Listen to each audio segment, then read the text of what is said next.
practitioner. Mr. Fadaka, Yes, let's take a look at the implication of this judgment on your followers. Well, I will readily admit that it brought a kind of what do I call it now? An ugly perception to some of our followers.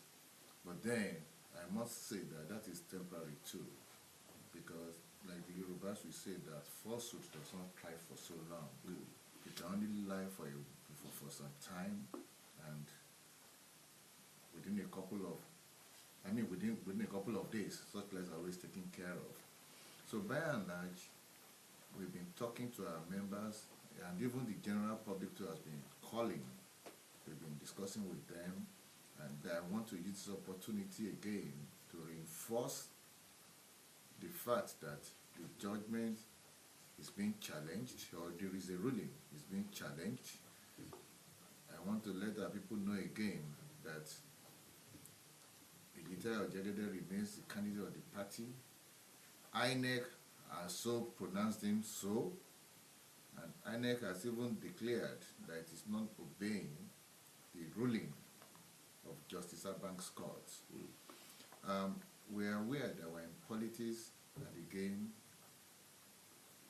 we are aware too that much as we play politics, our judiciary too is indeed in a very challenging period.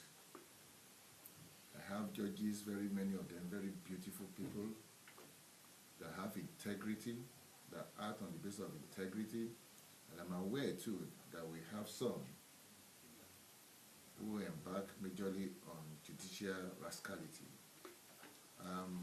Justice Abank is not a man that commands my personal respect, because he gave a ruling in the Abia matter when he asked the governor to vacate his seat simply because he says that his tax papers were not in order. That judgment of his went to the Court of Appeal, and the Court of Appeal described him as a judicial wayfarer, a man who did not consider the issues and the points before him before arriving at a judgment in the Abia case. Like it happened in Abia, the judgment of Abank we don't hold. And my dear people, members of the PDP, and indeed the entire people of this state, I make bold to declare to you that Elijah Ojegede is our candidate. He's still the candidate that is the flag bearer of the PDP. No person, no matter how big he think he is, can ride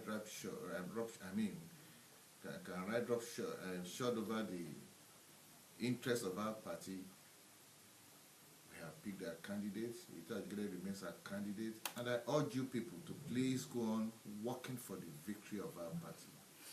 It's the vote of the people that will indeed say who is going to be governor of this state, and no court. No court will bring an undeserved person through the back door. Thank you for that. Mr.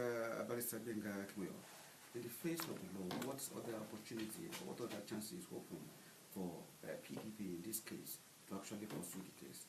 Well, as a result of the order that was made by the judge on Friday, Ondo State PDP has now become an interested party. The reason being that the name of Elijah Ojegede, who is our governorship candidate in the governorship elections to be held on the 26th of November, has been named in a suit.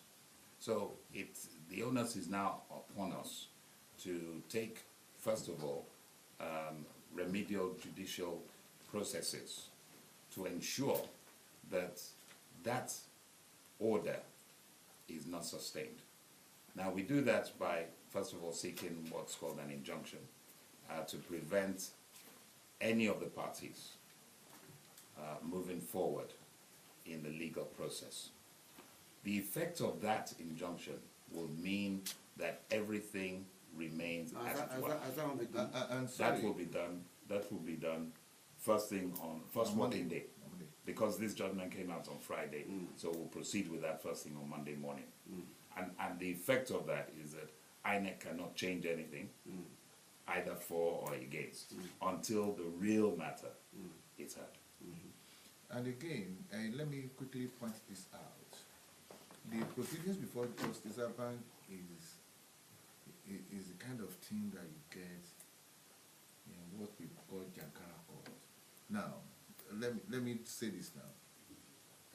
The original summons, as lawyers call it, was initiated and pleaded by Koki Fakunle.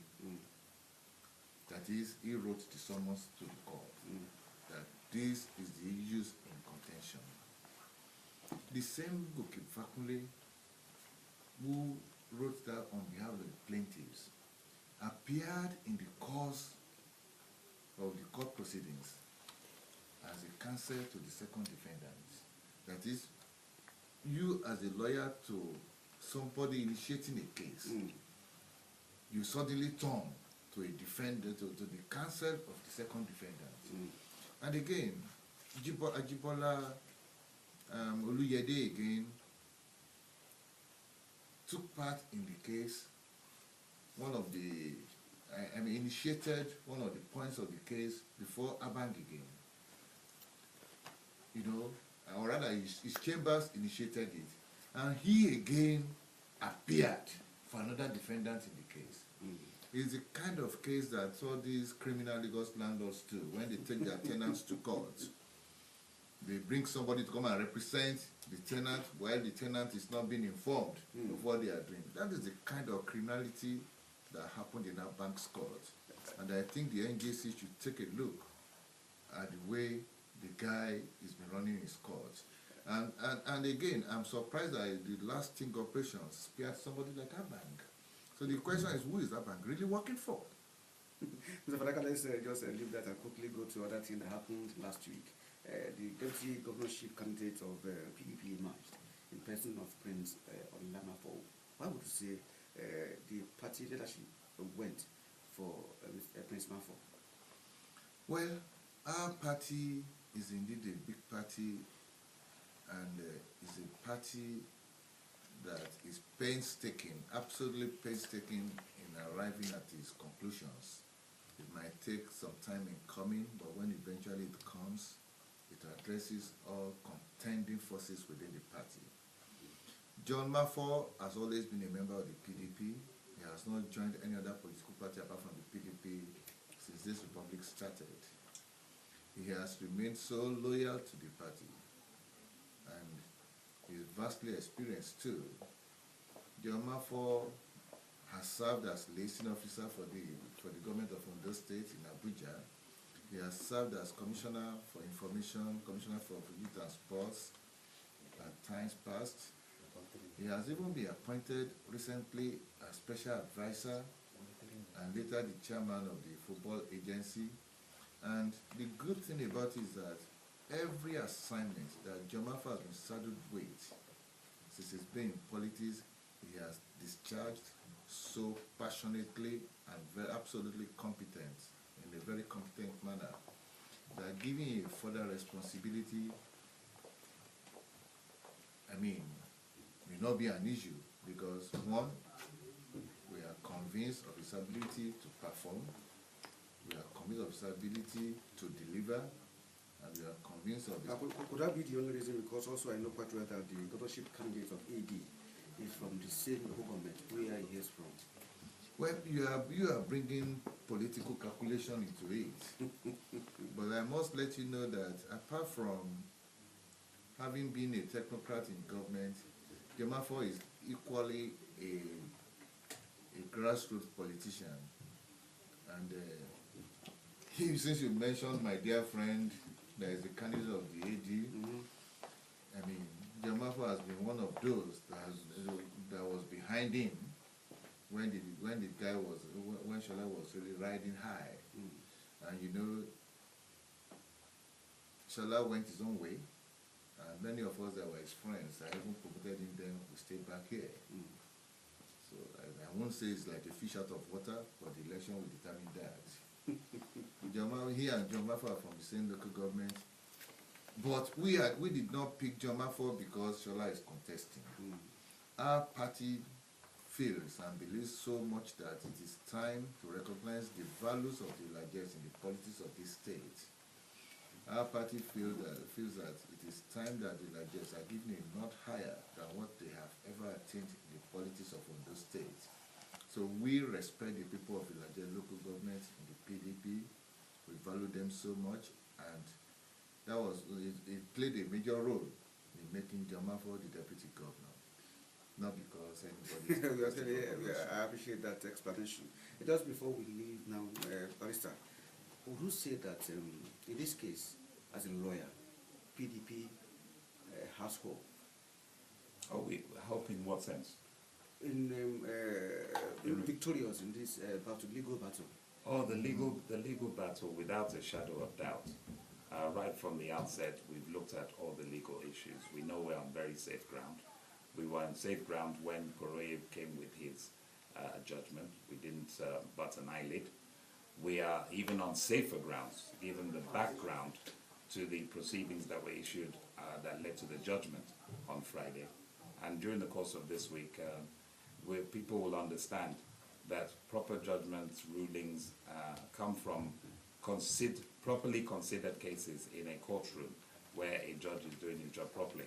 We have to understand that legal proceedings that lead to judgments are not made on the face of social media, not in the public court. It is done in the right place. And when all the facts are before a court of competent jurisdiction, there's absolutely no doubt that Itayo Jegede remains the candidate of the People's Democratic Party in Ondo State. I want to thank you all of you because of our time. Because we still have a guest that is coming to also talk on the show. We still have Mr. Daya, who is the Commissioner for Youth and Sport, is also itching to talk on the show today. I want to thank you for being part of the show. Barrister Benga Akimoyo, thank you so much. It's been a pleasure. Mr. Ayo Faraka, it's a pleasure having you. Always my pleasure. Good morning.